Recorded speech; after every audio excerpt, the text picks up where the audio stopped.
ಗಜಮುಖನೇ ಗಣಪತಿಯೇ ನಿನಗೆ ವಂದನೆ, ನಂಬಿದವರ ಪಾಲಿನ ಕಲ್ಪತರು ನೀನೇ. ಗಜಮುಖನೇ ಗಣಪತಿಯೇ ನಿನಗೆ ವಂದನೆ, ನಂಬಿದವರ ಪಾಲಿನ ಕಲ್ಪತರು ನೀನೇ.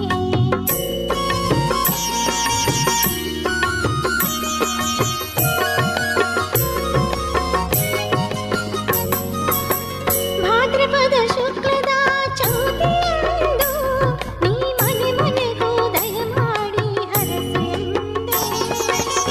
ಭಾದ್ರಪದ ಶುಕ್ಲದ ಚೌತಿಯಂದು ನೀ ಮನೆ ಮನೆಗೂ ದಯ ಮಾಡಿ ಹರಸೆಂದು. ನಿನ್ನ ಸನ್ನಿಧಾನದ ತಲೆಬಾಗಿ ಕೈಯ ಮುಗಿದು ಬೇಡುವ ಭಕ್ತರಿಗೆ ನೀ ದಯಾಸಿರು. ಗಜಮುಖನೇ ಗಣಪತಿ